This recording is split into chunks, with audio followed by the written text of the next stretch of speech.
Find out what is perhaps the biggest lie in personal development and self-improvement. Keep watching.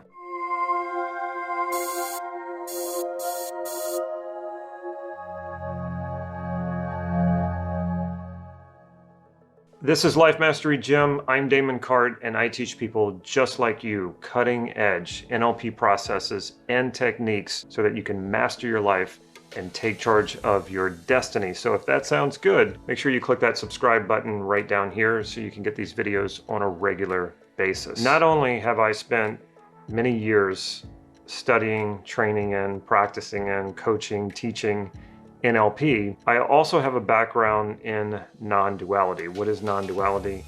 I'll get into that in this video. Even though much of what you will find in this field of personal development and self-help is well-intended, there are some pitfalls and some delusions that will make things worse for you if you don't understand them. So by the end of this video, you're going to have a much better understanding of how to avoid these misunderstandings. And not only that, you're going to be able to move toward what it is that you want much faster. At the end of this video, I'm also going to tell you about how you can take this even deeper. And I'll give you a hint. If you go down to the description below, you'll see a link that's there.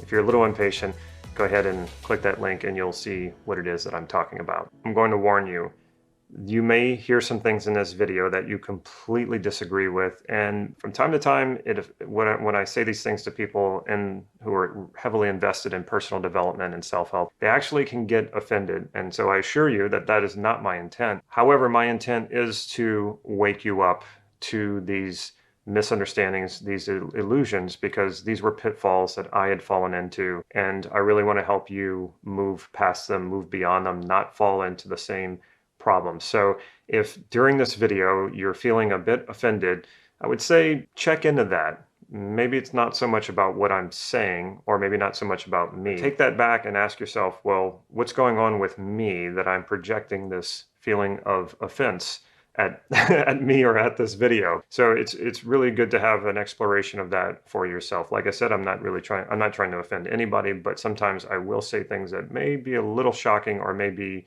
a little jarring so that it wakes you up a little bit. I also invite you to disagree with me. I invite you to make any kind of comment, or if you have any questions, because this video is going to get a bit dense. So if you have questions, you have comments, and even disagreements, I welcome you to put them down here in the comment section below.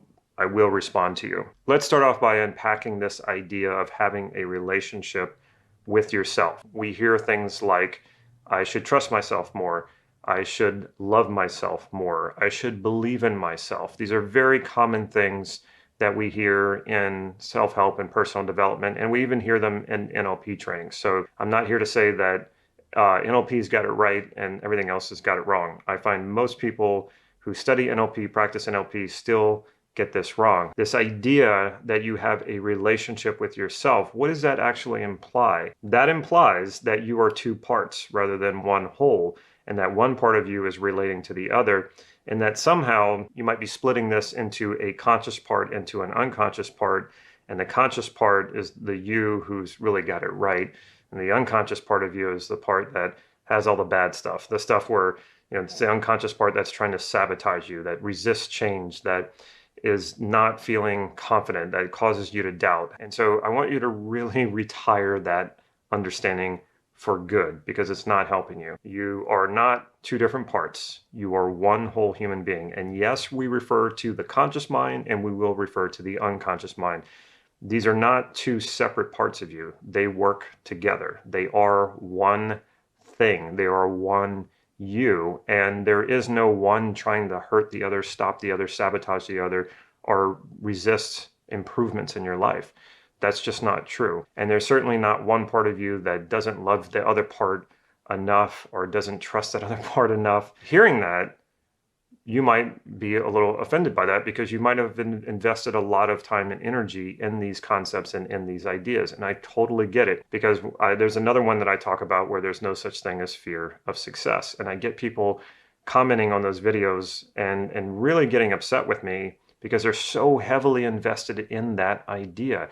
And that is part of the problem. So what is a relationship? A relationship is two or more things or two or more people relating with each other. So if that is true, if that is the definition of a relationship or relating, you could not possibly be in a relationship with yourself. You could not relate to yourself. Just by definition, it is incorrect.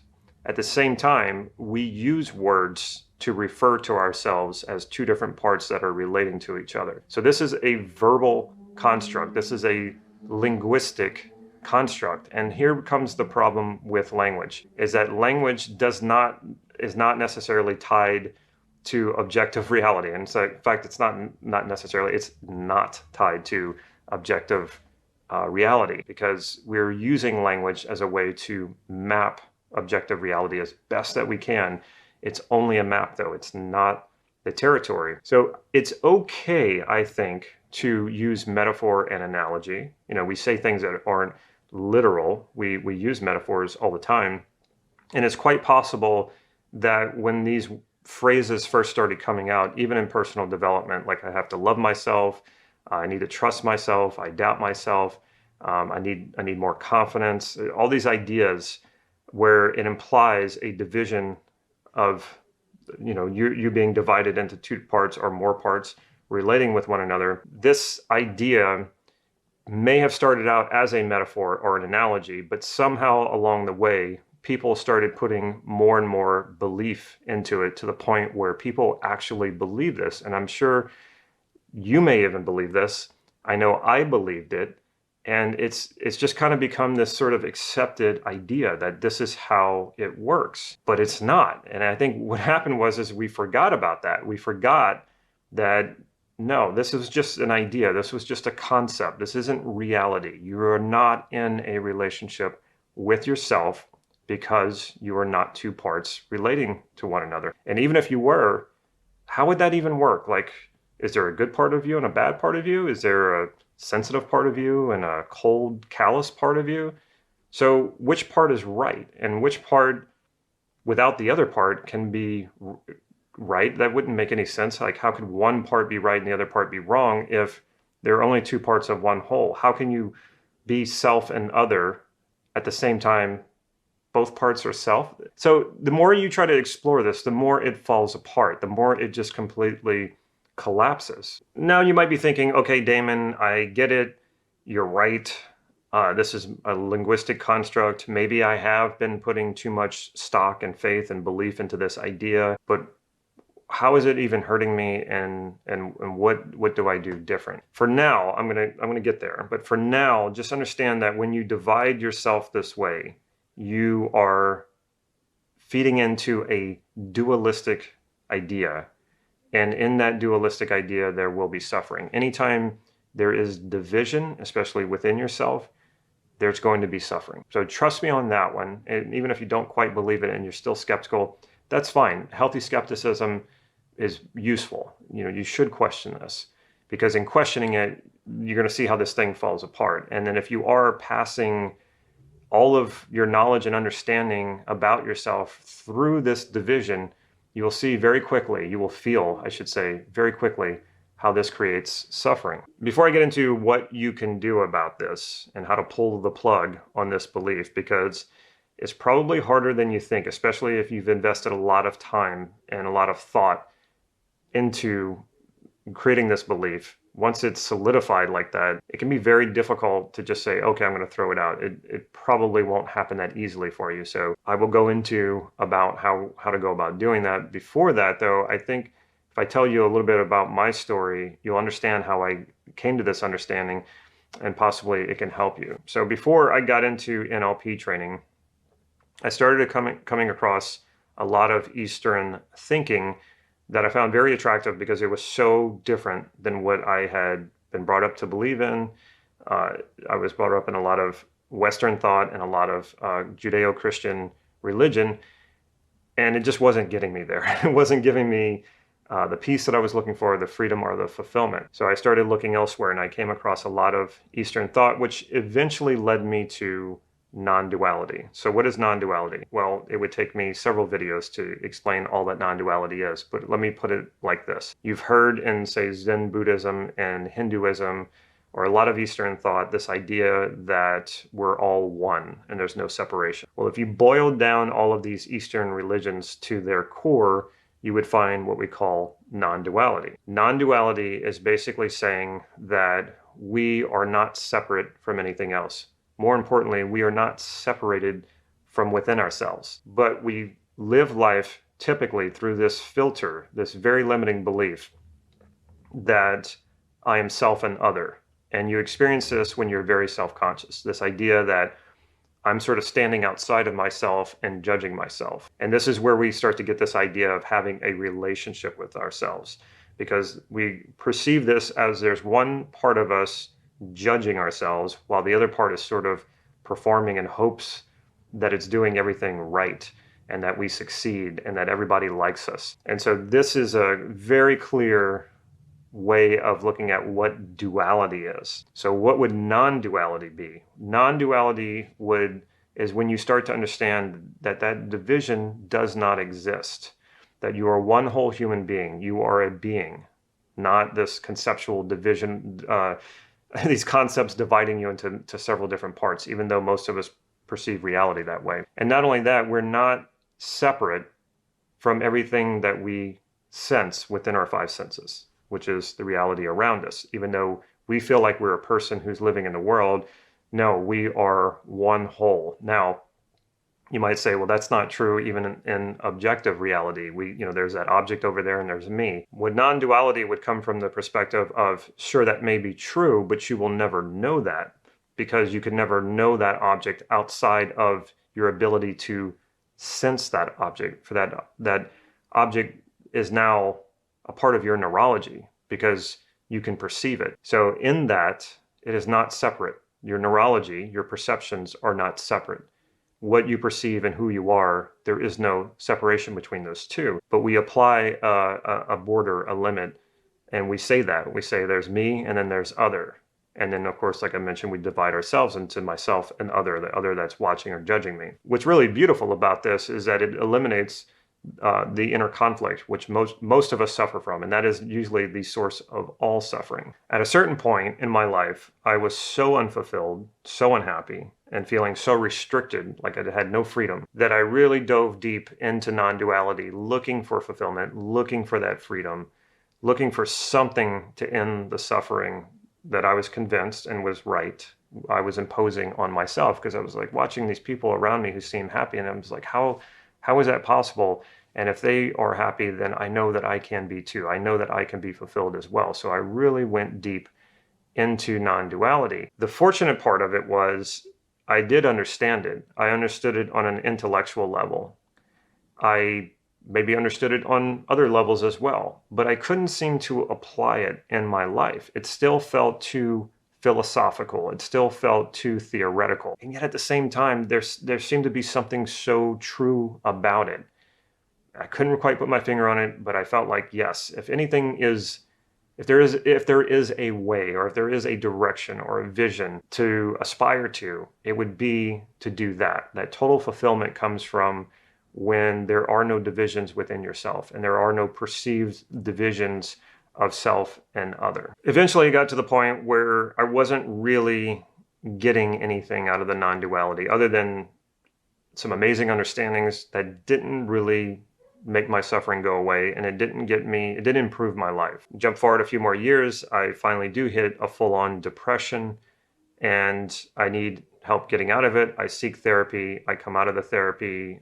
I'm good, but I know that I'm going to come right back to this. I know that I'm going to come right back to being depressed if I don't do something about this. And that's when I started studying NLP. That's a whole nother story within itself, how I learned a little bit about NLP in college and how it led me to finally pursuing it. What happened for me was I jumped into NLP and found right away that there was so much practical application accessible in NLP to improve your life immediately. And this, I felt like, was exactly what I was looking for.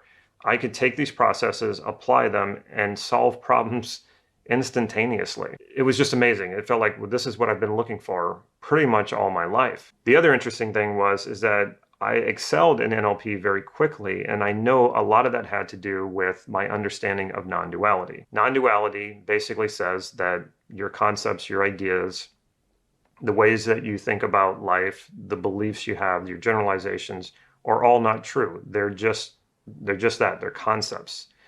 They're placeholders for all of the unknowns in life. And yes, they will exist. Concepts will exist in your mind. Generalizations will exist in your mind. Self-concept will exist. Your ego will exist. It's not a matter of trying to get rid of your ego.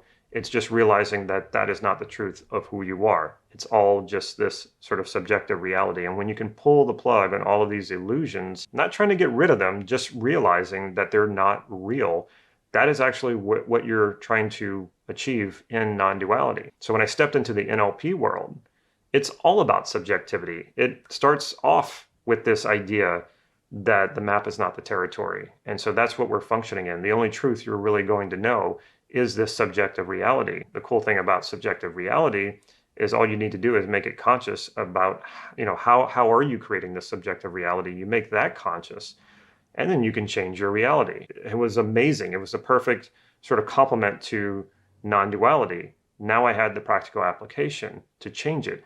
And it was easy for me to understand and navigate through. I saw people in my early trainings that I attended really struggling with that.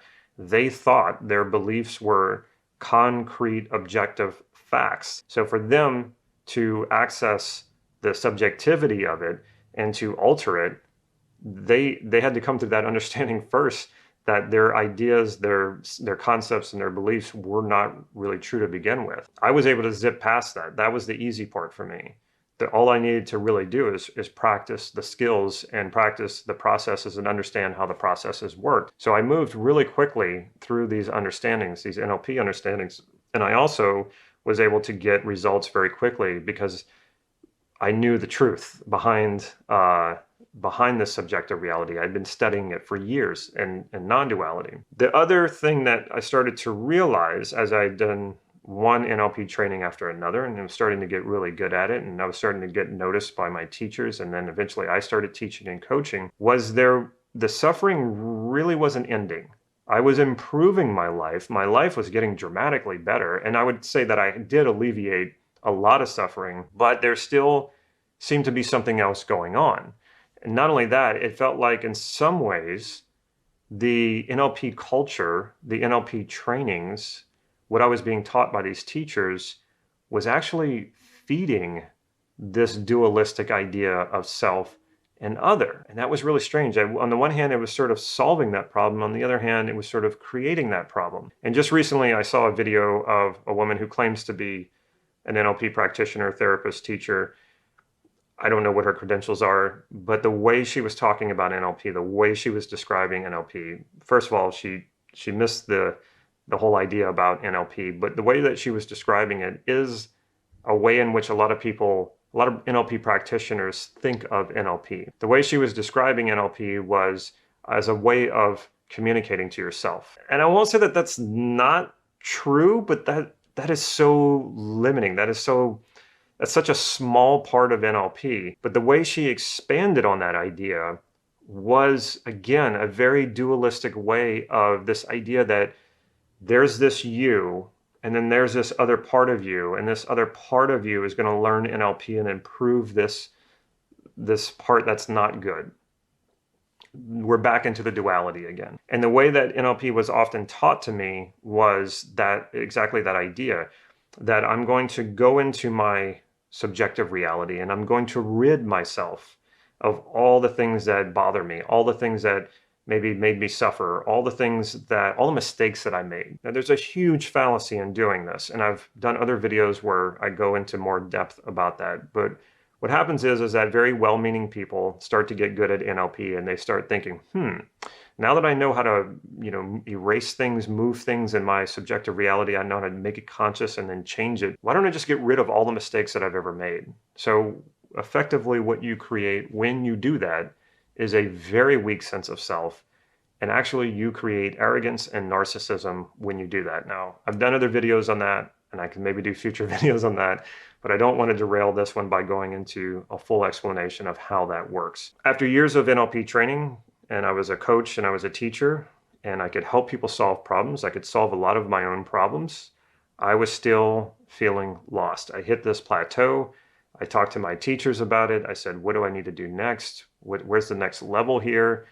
And they really couldn't help me. All I kept hearing was the same thing. We'd just practice more.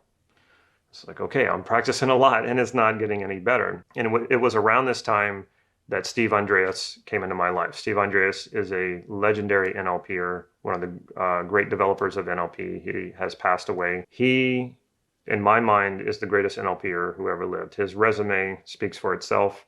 Again, I could go into that, but I've already done videos on that, on who Steve is. But when he came into my life, I had plenty of questions for him, and he offered to help me. So here was someone who was helping, who was offering to help me, whereas a lot of other NLP trainers were too busy. And the more I asked him questions, and the more he answered those questions, the more he realized that I was looking for something that a lot of people didn't know they were actually looking for, and I was one of them.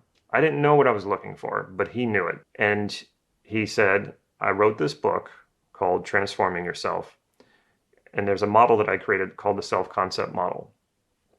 Go get that book, start reading it, do the exercises, and if you have any trouble, ask me questions, let me know how it goes. So I did exactly that, and immediately I started to have transformations, exactly what the book promised. We've been working on ourselves for all this time in personal development, however many years you've put into it, how much effort you've put into it. What we're all wanting is not just to improve ourselves, not just to improve our lives. We're looking ultimately for healthy, balanced fulfillment. I mean, if you think about it, is there anything else that you want besides fulfillment? If you want to accomplish a lot, well, if it's unfulfilling, why do it? There is our potential, and we might want to fully fulfill that potential. But in fulfilling that potential, the reason why we're motivated to doing that is fulfillment. There's no other way of getting around it. We don't just randomly want things, and we don't just want to accomplish. There's something inside of us we want to fulfill. And we also know that when we're fulfilled, we're improving ourselves. We're improving our lives. Our lives are good and getting better. We are good and getting better when we're fulfilled. So that's ultimately what we're after. How do we get there? How we get there is not going to come from acquiring a bunch of objects or acquiring a bunch of toys or acquiring a bunch of money. Nothing wrong with any of those things, but they are not going to give you lasting happiness. What gives you lasting happiness is when you become the person who you want to be.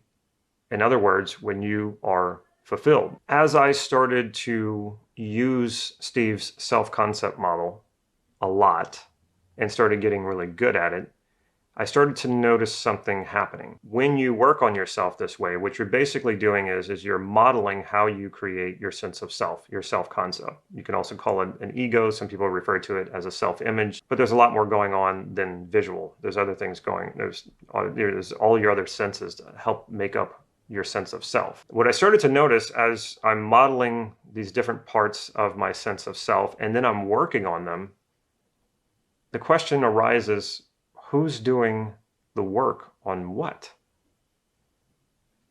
And I started to, it felt like every time I was working on self-concept, where I was using the model to transform myself, it was sort of like a meditation and an application in non-duality. Because obviously, if I could work on this thing, this concept, well, I was no longer relating to it.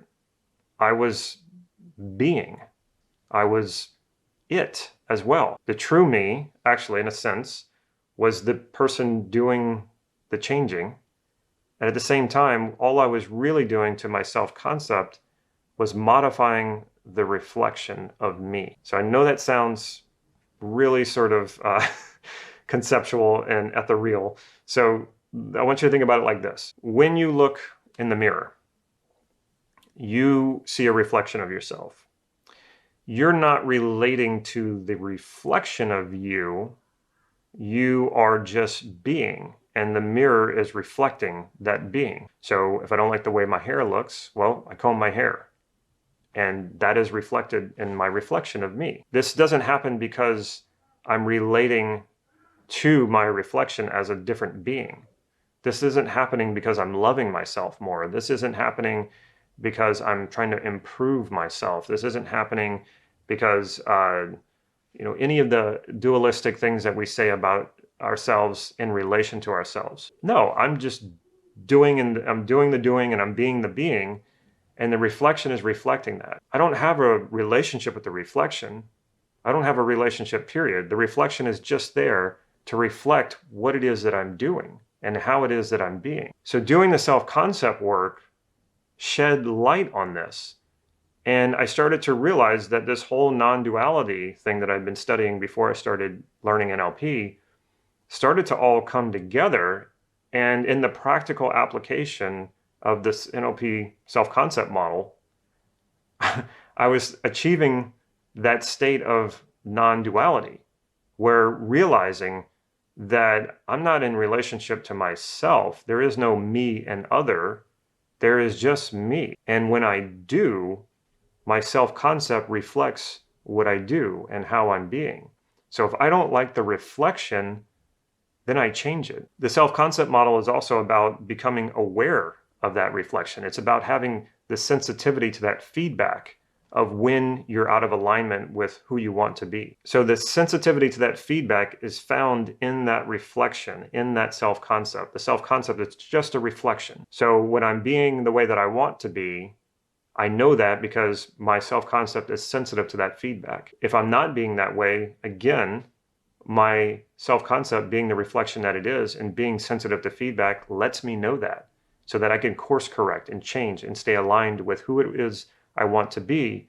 And when I am who I want to be, that is fulfillment. When you are acting in alignment with who it is you want to be, that is fulfillment. That is being who you value, because you get clear about what your values are.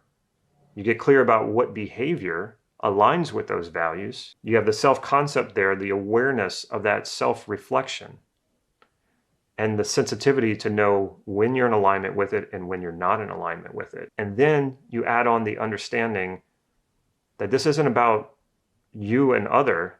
No, this is just about you, one being, one person doing, not me and other and judging myself for it or comparing myself for it or comparing myself to others.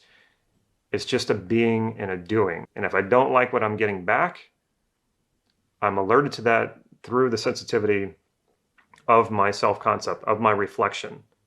And so then I just change my behavior. It's as simple as that. I don't need to blame myself. I don't need to guilt or shame myself. You just do it. And so this isn't some sort of out there, out of reach enlightenment that only a few people can have. No, everybody can understand this. Everybody has access to this. If you are stuck in that duality, which means you have fed this idea about being self and other and this relationship to yourself, and you're trying to improve this relationship to yourself, a lot of what I'm saying probably doesn't make sense. When I hear people make comments like that about there being a relationship to themselves, I want to be sensitive to understanding that that's where you are, and that how I try to explain it might confuse people, which means I'm not able to help you. And that's not what I want. I certainly don't want to sound like I'm some sort of out there guru. Not at all. What I want people to have is I want everyone to have access to this. So if there is a sense, or even just a grain, a speck of truth that you can feel from the words that I'm saying, go with that. I invite you to be skeptical. At the same time, how far are you getting with this concept of improving yourself, having a better relationship to yourself, loving yourself, trusting yourself, all these things? How far has that really gotten you in your life? I know for me, and I know for a lot of people, they are stuck in that. It's not helping them, and if anything, it's making them feel worse about themselves. So know that that is not necessary. It's not only is it not necessary, it's not true, it's not real. there is a much better way. If this made any sense to you at all and you want to take this deeper, if you look in the description below, you will see that there is a link there. Click that link and this will begin your journey into self-concept. Check it out.